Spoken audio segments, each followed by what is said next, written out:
Hello everyone. केंद्र सरकार के गृह मंत्रालय के द्वारा पूर्वी नागालैंड या हम कहें फ्रंटियर नागालैंड टेरिटरी की स्वायत्तता की मांग पर सहमति व्यक्त कर दी है। आखिर ये पूर्वी नागालैंड क्या है, इसमें कौन कौन से जिले आते हैं, स्वायत्तता की मांग यहां पर क्यों की गई है, इससे किस तरीके के अधिकार मिलेंगे। पूर्वी नागालैंड एक राज्य की मांग भी लगातार की जाती रही है और इस तरीके से इस क्षेत्र में यहां पर इसके विकास को लेकर के या प्रशासन के आधार पर इसमें क्यों सहमति व्यक्त की गई है। तो चलिए आइए समझते हैं पूर्वी नागालैंड के क्षेत्र में स्वायत्तता की आखिर मांग और उस पर सहमति से संबंधित मुद्दे को लेकर के। सबसे पहले देखिए, गृह मंत्रालय ने यहां पर जो अपनी सहमति व्यक्त की है, ये ईस्टर्न नागालैंड पीपुल्स ऑर्गेनाइजेशन, जिसे हम शॉर्ट फॉर्म में ईएनपीओ कहते हैं, ये इनके द्वारा प्रस्तावित फ्रंटियर नागालैंड क्षेत्र यानी एफएनटी में स्वायत्तता की मांग पर गृह मंत्रालय के द्वारा सहमति व्यक्त की गई है।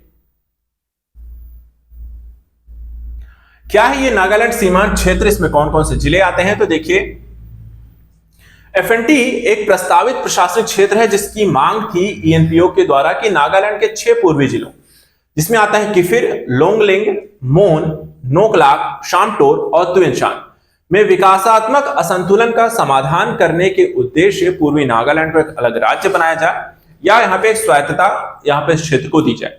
ये आपको नागालैंड पूरा दिखाई दे रहा है और इस नागालैंड में अगर हम इस हिस्से को देखें तो ये है आपका पूर्वी नागालैंड, जिसमें आपको आते हैं टोटल 6 जिले। इसी को इस क्षेत्र में यहाँ पर एक स्वायत्त परिषद का गठन करने या स्वायत्तता की मांग पर केंद्र सरकार ने अभी फिलहाल अपनी सहमति व्यक्त की है। इसका उद्देश्य क्या है? आखिर स्वायत्तता की जो मांग है या पूर्वी नागालैंड की लगातार मांग की जाती रही है, इसके पीछे का तर्क क्या है, उद्देश्य क्या है, क्यों यहाँ पर?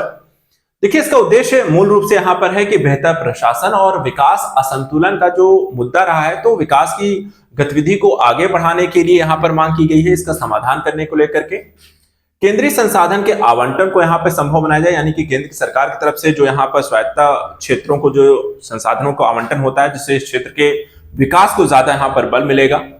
उक्त जिलों को कार्यकारी, विधायी और वित्तीय स्वायत्तता भी प्रदान होगी ताकि इस क्षेत्र के विकास में प्रशासनिक स्तर पे, कार्यकारी स्तर पे ज्यादा बेहतर तरीके से ध्यान दिया जा सके।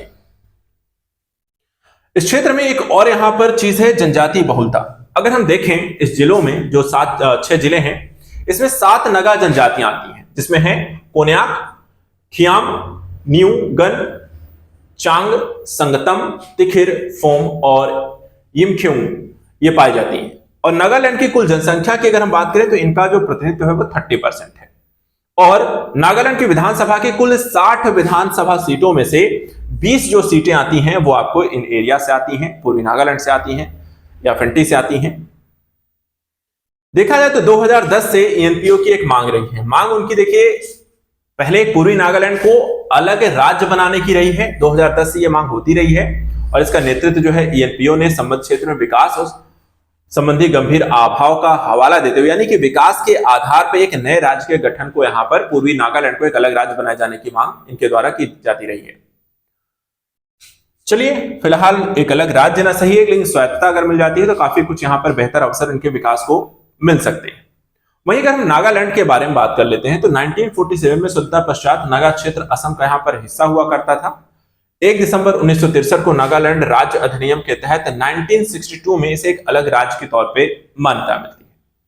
इसके ऐतिहासिक पृष्ठभूमि और थोड़ा सा जलवायु परिस्थितियों के बारे में भौगोलिक जानकारी भी हम ले लेते हैं। देखिए, नागालैंड जैसा कि हम जानते हैं 1947 में स्वतंत्रता के पश्चात नागा क्षेत्र प्रारंभ में क्या था, असम का हिस्सा रहा, लेकिन उस दौरान भी देखें तो राष्ट्रवादी आंदोलन इस क्षेत्र में लगातार होते रहे। नगा जनजातियों के राजनीतिक संघ की मांग को यहां पर बढ़ावा दिया गया और कुछ चरमपंथी तो यह भी चाहते थे कि हम भारतीय संघ से अलग होकर नागालैंड एक अलग देश ही बन जाए। 1957 में असम के नागा हिल्स क्षेत्र उत्तर पूर्व में तुएनशांग फ्रंटियर डिवीजन को भारत सरकार के द्वारा सीधे प्रशासित इकाई के रूप में, यानी कि उनके सीधे प्रशासन केंद्र के रूप में लेकर आया गया। 1960 में तय किया गया कि नागालैंड को भारतीय संघ का एक अलग राज्य बना दिया जाना चाहिए और इसी के तहत नागालैंड को वर्ष 1963 में राज्य का दर्जा प्रदान किया गया और 1964 में एक चुनी हुई लोकतांत्रिक सरकार के माध्यम से राज्य का प्रशासन शुरू हुआ।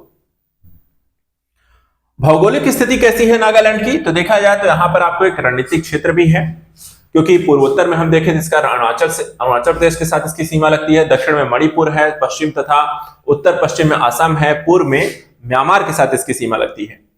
राज्य की जो राजधानी है कोहिमा है, जो नागालैंड के दक्षिण भाग में है। वहीं नागालैंड की जलवायु जो है मानसूनी है, आर्द्र और शुष्क है। वार्षिक जो वर्षा है करीब यहाँ पर औसत 70 से 100 इंच तक होती है। और दक्षिण पश्चिम मानसून जो है मई से सितंबर के महीने में यहाँ पर अत्यधिक वर्षा करता है।